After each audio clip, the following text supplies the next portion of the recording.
So welcome back to The Breakdown. So gaya ng sabi ko kanina, meron tayong special guest. So para sa episode ngayon, kasama ko isa sa mga mahuhusay na local players natin dito.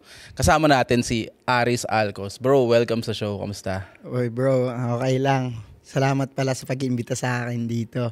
Yeah man, anytime. So yeah, basketball show naman tayo eh. So umpisa na natin kaagad men. Yung basketball bro, like paano ka nagsimula or paano ka nahilig sa basketball? Ano lang talaga, nahilig ako sa basketball. Nung grade 3 ako noon, grade 3. Tapos alam mo yung yung parang sa school, Catholic school kasi kami doon, di masyado sa basketball eh. So sumali lang ako ng club, which is yung parang altar server, mga ganun, basketball, painting, mga ganun. So pinili ko yung basketball kahit di ko naman alam paano. Naglaro lang ako noon, tapos naaliw ako, nakashoot ako ng isang beses. Tapos yung mga kasama ko, siyempre, mga bata, mga grade 3, lit ko pa noon, tandaan ko yun. Nakashoot ako, tapos sabi nila, ang galing-galing ko daw. Sabi ko, isang beses ko lang nakashoot, tapos ngayon lang ako naglaro. Kasi, siyempre, siyempre napalaro lang kayo ng teacher niyo yun eh. Maglaro kayo kasi club yun eh. Bigay ng bola, sabi. Naaliw ako kasi, parang ko sa sarili ko na, ganito ba ako kagaling? Parang na-overwhelm ako kasi, sabi nila, gusto ko makakampi si Aris kasi nakakashoot siya. Siyempre, ganyan naman talaga yung mindset sa bata, di ba? Di naman tulad na matanda na parang, madaming factors yung basketball, di ba? Pero yung bata, pag nakashoot, magaling ka na. Kaya yun, doon ako nagsimula, na mahilig sa basketball. Naiisip mo na yun ng grade 3? 7 years old yun, di ba? Tama grade 3? Oo, naiisip. Pero paano mo na-decide na ito yung, paano mo nakahiligan na ito talaga yung gusto kong sport? So naglaro-laro lang talaga ako. Simula nun, palagi na lang ako naglalaro sa bahay, sa amin, nagpabili ako ng bola, which is sinuportahan naman talaga ako kagad ng papa ko. So, nangyari nun, grade 4, nag-try out ako. Sa varsity? Sa varsity. So, sa varsity, syempre, may nakalaban din ako mga varsity noong grade 5, 6. Magagaling din talaga sila kung sa akin. Layo ko pa. Kaya yung nangyari, nag-try out ako, parang naging under-training ako. Tapos, ang sinabi, kailangan daw, sumali ka sa camp. May mga Milo, online. So, sumali ako sa camp, pinasali ako ng papa ko. Sa camp, yung tawag nun, online. Online yung online camp. Which is yung coach namin, kilala mo si Mac Talio.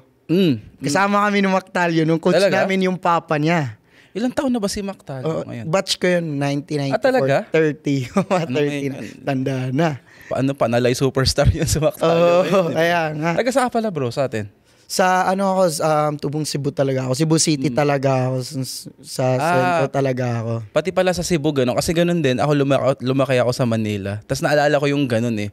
Pag nagta-tryout ka sa isang school, minsan requirement na mag-Milo ka, na mag-camp ka, di ba? At least level 1, level 2. Oo, ganun. So kasabay mo si Mac Talio nung time na yun? Oo, kasabay ko yun si Mac Talio nung time na yun. Grade 4, grade 5 ata yun.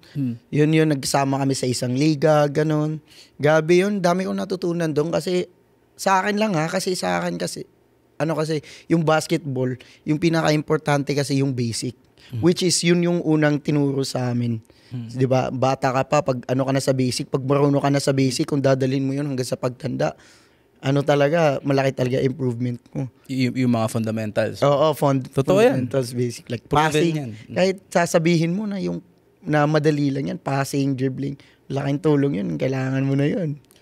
Sabi nga nila, master the basics. And marami tayong successful na pro player na parang Kobe Bryant, Tim Duncan. Yan yung mga master ng mga fundamentals, pero tingnan mo naman yung career nila. Oo, di ba? Bro. Pero nung time na yun, brother, sumali ka ng mga camps. Prior nun, nag-tryout ka sa varsity. Paano mo nahasa yung mga skills mo nung growing up? So, lang talaga. So, natanggap ako pala ng varsity grade 5, grade 6. So lang talaga, nag-training lang talaga ako. Minsan ako lang mag-isa. As in na parang talaga, umaga hanggang sa pagising ko, 6:00 pa lang ng umaga, gising ko, kakain lang ako, tapos uuwi ako, gabi na. Ikaw lang nagtuturo sa sarili mo? Kasi dati 'di ba wala pa yung YouTube, wala pa nung ano. So lang talaga kung yung layup. Kung sa camp ngayon, ito yung tinuturuan kami ng layup. Parang nire-repetition ko na lang sa court. Oo. Dati kasi 'di ba hindi uso yung mga basketball camps. Milo nga lang dati. Milo. Tapos medyo mahal pa siya para sa normal na bata. Hindi Totoo, natin yan kaya. yung totoo. Kaya di ako Ngayon, nag-Milo. Ngayon meron pang mga Mavs, andyan sila. Oo. True Focus, mga Simple Grind. Plus yung YouTube, 'di ba? Paano mo tinuturuan yung sarili mo, saan ka kumukuha ng information? So ano lang talaga, kung ano yung natandaan ko sa sa camp, yun lang talaga, pumupunta ako sa court, tapos basic layup. Yung talaga layup dito sa harap at saka sa yung basic shooting lang. Ganun lang. So tinuturuan ko lang ways, tapos yung dribble left, tapos right. Yeah. Ganun lang. Hanggang sa nabihasa ako naman yung kasi syempre wala namang tumuturo sa akin. Tsaka yung papa ko naging malaking parte din talaga kasi syempre andyan siya, ni-inspire ako na maglaro, tapos tinuturuan din niya ako sa mga basic din. Siya din yung sa akin, nagturo. Ano bang position mo nung panahon na yan? Wala, point guard, di talaga ako tumangkad, bro. Ano yun, point guard ka na mula elementary hanggang... Oo, point guard lang talaga. Anong klaseng play style mo nung point guard? Iba-iba rin kasi klase ng point guard. Sa bagay. Minsan sinasabihan ako ng mga tao, naging points guard ako. Di ba may mga points guard, may mga traditional. So, talaga din, nung una talaga, sa ganun nga, points guard. Naging ganun din talaga ako kasi syempre bata pa ako, yung puntos talaga, yun talaga yung importante para sa akin din, hanggang sa tumanda na ako, hanggang sa ko na yung talaga yung true essence ng basketball. Na yung basketball talaga as a team talaga, hindi talaga sa isang sa isang player talaga yung basketball. It's about making the right play. Oo nga. Hindi siya individual, di ba? Oo, hindi siya individual. Pero nung nag-high school ka naman, bro, nag-varsity ka pa rin ba ng high school? So, ang nangyari nun, talaga, syempre, Catholic school. So, lumipat ako sa USPF. Kung saan si Sheldon, nag-high school, doon din siya, USPF, doon siya. So, nag-try out ako. Nung second year na ako nag-try out. First year, wala, kasi di ako nag-focus masyado sa basketball, kasi bago kasi, Catholic school, tapos yung USPF, hindi parang siya, iba siya. Iba yung school na yon. So, naglaro-laro lang ako. Hindi ako nag-try out kasi wala akong kakilala. Siyempre, mga backer, importante din yan. Kailangan may kakilala ka sa school, may ganun-ganun. Dati, wala akong kakilala masyado. Sa lugar lang namin na may nakakilala sa akin. So, mahirap yun. So, nahirapan ako noon. Hanggang sa first year ako, naglaro ako sa isang, alam mo yung PE, yung physical education. Tapos sa gym, tapos nag-practice yung mga yung mga player, mga pasaril. Kasi pasaril pa yung mga first year Posible ma-varsity. Siguro kung sobrang galing mo nung elementary ka, magiging varsity ka kagad talaga. Wala, pasaril pa lang yung first year, second year ata. May nakalaban ako noon, naging one-on-one kami doon. Tapos nanonood yung mga varsity pasaril. Doon nakilala din ako doon. Kasi parang tinalo ko yun siya Kasi classmate ko yun Tapos magkalabang kami nung elementary sa sa liga sa varsity. Yeah. Nagkalabang kami, sabi niya sa akin, kilala kita, one-on-one tayo dito, parang nagpasikat siya. Sabi ko, sige, natalo ko. Sabi niya, doon nakilala ako ng mga ng mga coach niya, tapos yung coach ng school namin, tapos yung mga ibang mga players. Kaya sabi ko, mag-try out doon. Next year, nag-try out ako, second year. Paano, din, may health condition din ako kasi yung naging asthmatic ako, di ko alam bakit. Sobra siguro sa sa pagod na di kasi ako medyo di kasi ako natutulog na maaga.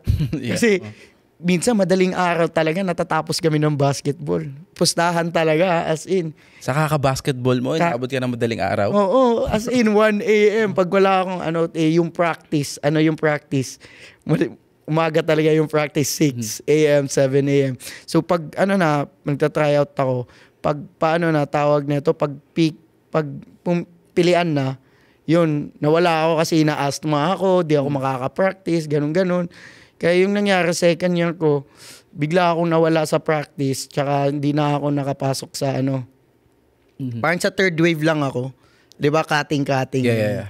Yung wari ganun. Tapos ngayon, third wave, wala. Naging asthmatic ako. Pagbalik ko, sinabihan ako na, galing-galing mo ba't ngayon ka lang bumalik? Tagal-tagal mong nawala Pero gusto ko lang balikan, bro. So yung school mo, dahil sabi mo nga pasarel, yung mga first year, tapos yung ibang varsity kailangan ng backer. Ibig sabihin yung school mo, basketball school talaga siya. Basketball school din siya. Yung USP, maano din siya sa basketball. Mm-mm. Pero I don't think lang yung school ko kasi ang alam ko mostly schools talaga, ganun talaga pag may kakilala ka.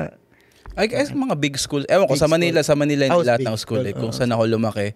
Yung mga kilalang basketball schools, usually ganun yung, para makapasok ka sa varsity, kailangan mo ng backer. Ibang level na yung mga ganun So, yung high school career mo, so nag-tryout ka ng second year, third year, nakuha ka sa team? Hindi, yun yung hindi ako nakuha kasi may health condition ako. So, okay. asthmatic ako every time ako, timing talaga na hindi ako makapractice ng mga 1 week, 2 week dahil sa sakit ko. Kasi hindi ako makalaro, hindi ako makapractice dahil puyat lagi siguro. Which is pagkakamali ko naman yun. Na parang parang nasobrahan ako sa puyat na hindi na mga practice. Hindi talaga ako naging varsity ko. So, fourth year ko, tanggap ko na hindi talaga ako magiging varsity. Naglaro na lang ako sa intrams. So, nagiging intramurals player. Pero pagiging intramurals player doon, di basta-basta. Kailangan din ng backer doon. Kailangan kilala. Kasi yun yung mga magagaling na hindi napasok sa basket di ba? Sa varsity. Doon sila maglalaro lahat.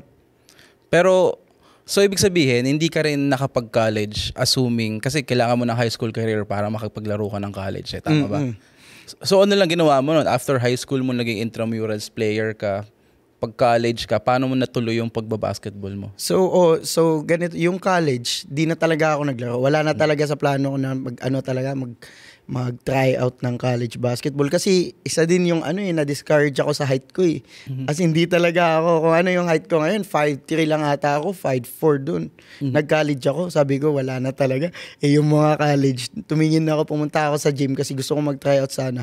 Pagtingin ko ang lalaki ng mga tao, sabi ko, late ko. Sabi ko, pa, ayoko na mag-try out. Sinamahan ako ng papa ko nun, sabi ko, di na ako magta-try out kasi imposible talaga. Sabi ko, kaya na-discourage ako. So first year, yung ginawa ko lang, di ko stinap yung basketball kasi syempre, mahal ko yung basketball . So ginawa ko, dayo-dayo na lang kami. Dumadayo, ligang labas, daming ligang labas, dayo-dayo, pera-pera. Yun lang yung ginagawa ko nung first year college ako. Kaya, tapos nung second year, nag-stop ako ng school. Yun. Sumobra na yung nag-ensayo ako lagi ako kasi nasunog yung bahay namin . Doon din parang ko yung skills ko sa basketball. Doon din parang kasi madami akong time mag-practice . Stop ako ng school, wala akong school. So, practice lang talaga ako ng practice doon. So, ka lang, basically, nawala ka na sa eksena ng school basketball, nababat ka sa ligang labas. Buong college years mo yon basically. So, hindi. So, second year. Okay. Pa-second year ako kasi nasunog. Bumalik ako ulit ng school. First year, tawag nito, papunta pa ako ng second year college ko. Bali, nag-stop ako ng isang school year. Second year college ako, doon na ulit ako naglaro ng basketball. So, tawag nito, pinalaro ako sa interdepartment sa school namin, sa college, sa University of San Carlos. So, doon pinalaro ako ng interdepartment kung saan yung mga tourism, mga ganon. Yung School of Business Economics kasi yun yung sa amin. Ay, inter-department meaning ito yung mga courses naglalaban. Oo, courses lang. So, doon, nakakalaban ko yung mga Kasi pwede yung mga varsity, mga ex-varsity, pwede maglaro nun. Kalaban ko yung mga ex-varsity, mga varsity na mga sikat din sa San Carlos. Doon nakilala ako kasi parang naging tawag nito, pumupuntos din talaga ako doon. Kasi condition ako galing ako sa break ng school. Puro ako basketball. Pinalaro ako ng ganun. As in, nag-champion ata kami isang beses. Tapos doon nakilala ako, na-scout ako sa mga intrams. Which is, yung intrams din sa amin, sa school namin, nung second year ako, yung third year ako, which is yun yung tawag nito, tulad na sinabi ko nung high school na, yung mga hindi napasok sa varsity, doon talaga lahat, as in, mga galing sa Ateneo de Cebu, mga iba't ibang school na, tawag nito na, iba't ibang courses na hindi napasok sa varsity, doon talaga naglalaro sa intramurals. So, third year nag-intramurals ako hanggang ng 3 years. Eto gusto ko lang tanong kasi medyo kailangan na natin mag-break. Bago tayo mag-break, bro. Since galing ka, para kang ligang labas superstar, napunta ka sa school, tapos naging intramurals player ka. para sa mga di nakakalam, marami akong nakukuhang ganitong comments sa social media kasi marami akong pinopost na basketball contents, bro. Yung difference nung pag varsity ka, yung larong school sa larong ligang labas, bro. Ayun. So, sobrang laking diferensya, bro. Kasi yung ligang labas, yung larong school kasi, grabe kasi yung sistema nun. Kailangan, tas may coach ka pa. Yung coach mo, kailangan mo talagang sundin. Kailangan mo talaga sundin yung sistema niya. Kasi kung hindi ka pasok sa sistema niya, wala ka talaga sa rotation. Which is, kung ligang labas, bara-bara talaga. Kung anong gusto mong gawin, kung okay ng kasama mo, kung okay ng nakaka-benefit naman sa team mo, wala talaga magsa-stop sa'yo. Which is Importante lang makascore, no? Oo, yun talaga yung legal labas. Nung college ako, di ako natanggap nung unang tryout ko sa intrams kasi sinabihan ako, yung laro ko daw walang sistema. Which is totoo naman. Kasi bara-bara, ligang labas ako galing eh. Pustahan, ganun. Kung sino kalabang ko, talaga, okay lang. Walang nagsasabi na, wag mong gawin yan, wag mong gawin dun. Diba? So points guard ka talaga, bro. Oo, naging points guard. Ayun, so paano ka naman napunta ng Canada? Pero like bago mo sagutin yan, guys, magko-commercial break lang muna tayo.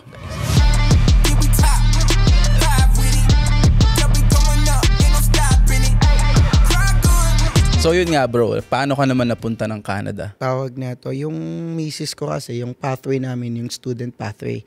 Bale, OW, open work permit ako sa misis ko, nakadependent na ako sa kanya. Which is na-decide na naman namin dito kasi syempre Canada na yun. Maganda talaga dito sa Canada.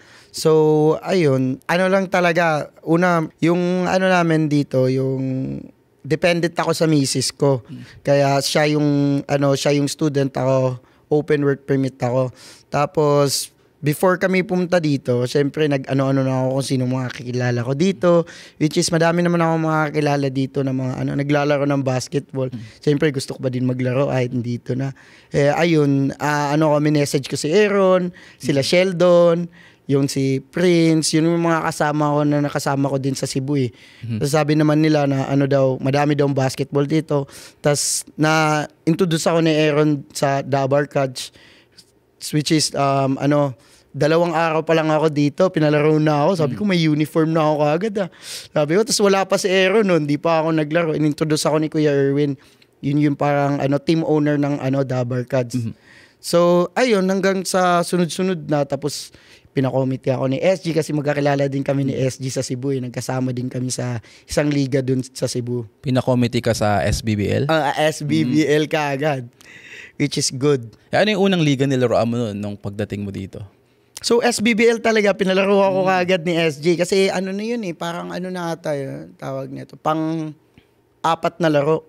Which is, yung sa SBBL kasi 2 laro lang, qualified ka na sa So pinalaro lang ako ni SG din dun, which is malaking bagay sa akin kasi syempre bago pa lang ako, which is nakilala ko yung mga tao, mga teammates ko na naging pamilya ko, which is yung Dabar Cats ngayon. Tapos si SG, pinakilala ko sa iba't ibang tao, which is ako ng community dito sa Canada.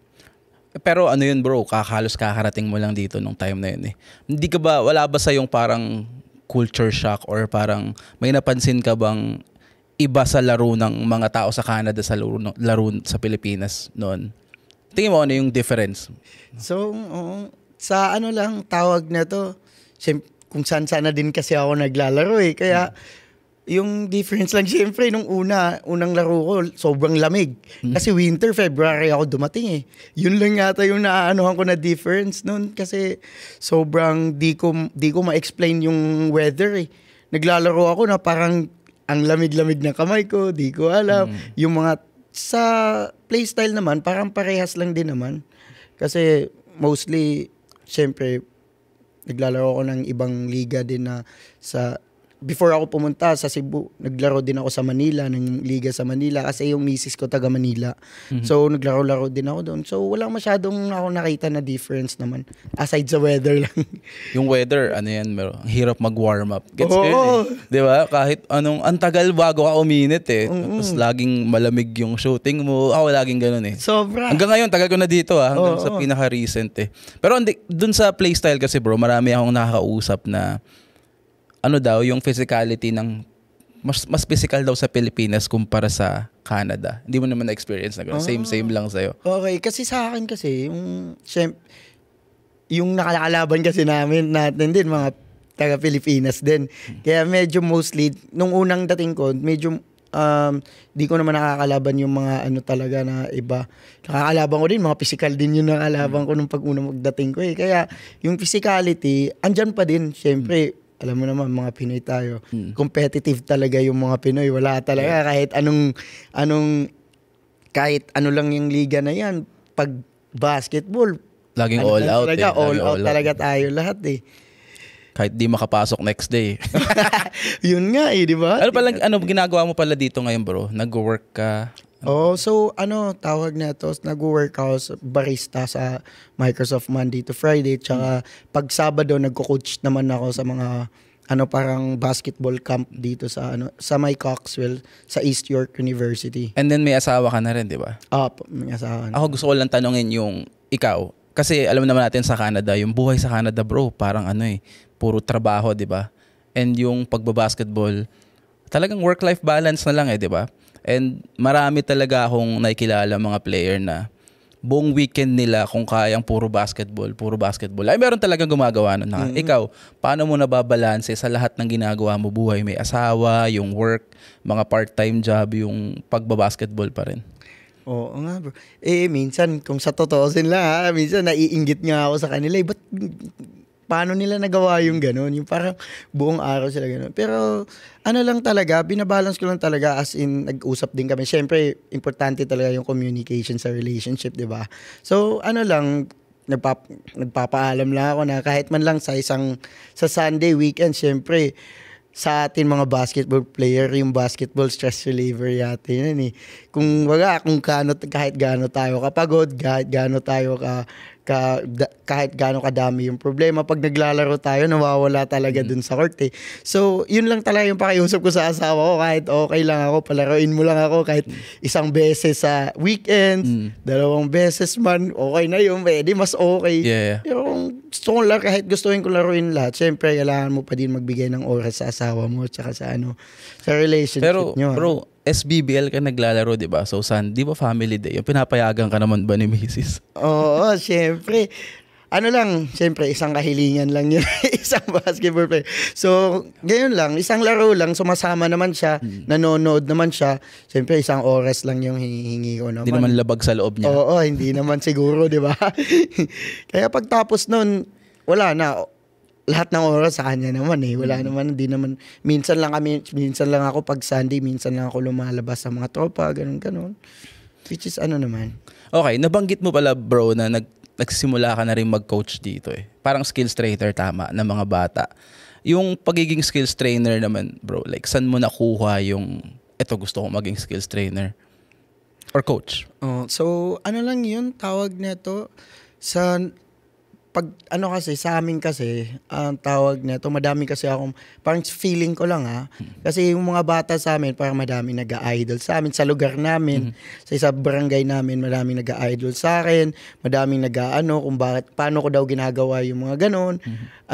Doon ko na sa sarili ko na parang time na para i-share ko yung knowledge ko sa iba't ibang bata dito sa amin, kasi yung iba nagsasabi turuan mo ako, ganyan. Sinasabi ko sa kanila na, sige, gising kayo ng ganyan. Kasi ako gumigising talaga ako ng umaga para mag-practice. Punta kayo dito, punta kayo ganyan. Hanggang sa parang nagustuhan ko yung magturo sa mga bata. Kahit mga bata lang sila ngayon, which is happy ako kasi nakikita ko sila ngayon. So, lumakas talaga sila. Nung umalis ako, ilang years lang, ko talaga sa sarili ko na, sobrang happy ko kasi naglalaro na sila sa mga big leagues, mga liga sa Cebu, mga inter-barangay, yung mga player na tinuturoan ko din dati sa mga basic lang din. Sa basic lang din talaga ako nagtuturo sa kanila. Kaya yun, parang naging na-inspired ako na magturo. Anong age group pala tinuturoan mo dati? Sa kung ano-ano lang kung sino gusto magpaturo, yun lang So wala talaga akong, specific talaga na kung sinong gusto magpaturo, dito, pupunta ako dito, gigising ako dito, kung sinong gustong sumabay. Yun lang yung pagtuturo ko. Hanggang sa nadala ko, nung college ako, naging coach ako sa school namin na intramurals, which is malaking bagay din yun kasi natutunan ko paano mag-coach na sistema na magagaling yung mga players. Tapos hanggang sa dito, nabibiyaan ako na tawag nito na mag-coach dahil kay si Jello kasi yung kasama ko na nagpapasok sa akin, coach din siya doon sa Passion Sports kila Rob Labagala. Okay. So siya, coach din siya doon. Naging coach siya dito tapos kinuha din niya ako. Kasi kasama kami sa work sa Microsoft eh. Okay, tatanong ko sana kung saan mo nakuha yung connections mo para makapag-coach. Pero nakapagturo ka rin ba ng mga high school or college players? Sa amin, oo. Sa lang, yung sa intramurals lang. Nagturo ako ng college team players. Nag-champion kami noon ng 2021 Spartans. Doon din naglaro si Aaron, intramurals din. 3 years. Ata siya, 2 years din siya. Nag-champion siya doon. Shoutout pala kay Aaron, kay Sheldon, kay Boss SG, lahat ng nababanggit namin dito na taga dyan. Pero yun, ako kasi bro, skills trainer din ako and nagko-coach din ako dati. So, ang gusto ko siguro itanong, isa sa mga paborito ko itanong kapag mayroon akong guest na mga coach din is yung coaching philosophy ba? Ikaw bro, kapag kunyari, for example, nagtuturo ka ng college players ng skills, meron ka bang parang coaching philosophy ng pagtuturo mo ng college player? Yung sa akin kasi, nung nag-coach ako, ngayon habang na ako, tumatanda na siguro, yung philosophy ko kasi more on defense na ako eh. Bale, di na ako tumitingin sa opensa talaga. Yung college kami, isang player lang talaga na magaling tapos depensa na yung may pagpalitan talaga ng mukha na depensa. Goods na ako dun eh. Tapos gusto ko lang yung sistema talaga na yung bola, talaga may rotation talaga sa bola, makakahawak talaga lahat. Yung parang ganun. Tapos yung mabilis na rotation talaga din sa laro. Yeah. Yun din, dun ako nag-aano din sa pag-coach ko eh. Anong tawag? Sa Manila may tawag sa ganung player bro. Ano ba tawag doon? Yung ganung klaseng defender, yung inasawa. Ganun din ba yung tawag sa inyo, di ba? Yun yung term doon, di ba? Pero pagdating sa yung skills training, nagtuturo ka ng skills sa isang college player. Ako kasi, for example, ang approach ko kapag ang tinuturuan ko is, kunyari college player na may pangarap mag-pro. Siyempre, pag college ka, na naglalaro ka sa magandang university, hindi ka naman, kung guard ka, ang approach ko is, tuturuan ko yung point guard or yung player kung ano lang yung gagawin nila sa court. Kunyari, point guard ka, hindi ka naman talaga napupunta sa poste. Hindi ko siya tuturuan ng post moves. Diba? Although maraming magdidisagree sa akin, iba-iba naman ng philosophies ng coaches. Kaya yun yung gusto ko itanong sa iba't ibang trainer. Ganon ka rin ba? Tinuturo mo lang ba yung mga gagawin nila sa court? Or meron mga coaches na tinuturo nila lahat ng klase ng skills na pwede nila ituro? Ako kasi bro, para sa akin, kung bakit hindi ko siya tuturuan ng poste is sayang sa oras. Diba? Parang kung mahaba yung college season mo, sayang naman, mapapagod ka na sa team training mo tsaka sa mga games. So, konti na lang yung time na mabibigay mo sa ensayo eh. So, hahasain na lang kita dun sa mga bagay na gagawin mo sa court during season. Ngayon, kung off-season naman, tsaka ako siya ilo-load ng mga skills na wala siya. Tsaka ako siya lalagyan ng poste, kung ano yung kulang niya. Ikaw ba, ganun ka din as a trainer? Totoo, sa tutusin lang, ganun. Din ako tawag nito. Minsan, tinuturo ko din talaga yung mga iba't iba din. Yung lahat na. Lahat na. Kasi nag-coach ako kasi, di din naman, parang sa akin din kasi, lang yun, isang season lang yun eh. So, isang season lang yung coach ko. Hindi ko talaga na talaga yung mga player. Parang kinuha lang ako ng coach ngayon na season. Tapos yun lang. So, hindi ko talaga medyo na-experience talaga yung nagiging talaga ako sa kanila. So, more on place talaga yung nung nag-coach ako kasi yung skills andun na sa kanila eh. Kasi tapos wala na eh. Alam ko din sa sarili ko na na tawag nito na hindi ko din talaga magiging profession yung coach. Gusto ko lang talaga magturo. Pero so lang talaga yung ko nun, yung play. Yung sa skills naman, hindi talaga ako nagtuturo na masyado na mas team training ka. Team training ako. Focus. And then nabanggit mo mas focus ka sa defense. Kaya na. Which is good, kailangan sa... Anyways, medyo naubusan na tayo ng oras, brother. So, alam ko sobrang dahil pa natin pwedeng pagkwentuhan and alam kong marami ka rin gusto ikwento. Pero unfortunately, medyo limited yung oras natin. Pero brother, bago tayo magtapos, baka meron kang mga special thanks at shoutouts. Oo, unang-una sa lahat, gusto ko mag-shoutout sa'yo, brother, sa pag-approach mo sa akin. Isang malaking karangalan din sa akin na maano dun. Di ko in-expect na andito ako sa'yo. Makakausap kita kasi pinapanood lang din kita. Tsaka big shoutout din sa ko sa pamilya ko sa Cebu, sa mama po, sa papa ko, sa asawa ko na nanonood ngayon. Kay Aaron na nag-introduce sa akin dito sa boss namin kay Kuya Erwin sa Canada, tsaka kay Boss SG, tsaka sa buong Dabarkads family. Oh, yun bro, maraming salamat ulit sa oras mo bro. Kung meron ako matutulong sa inyo, sabihan nyo lang ako. And guys, yun lang para sa episode ng The Breakdown. Magkita-kita ulit tayo next week.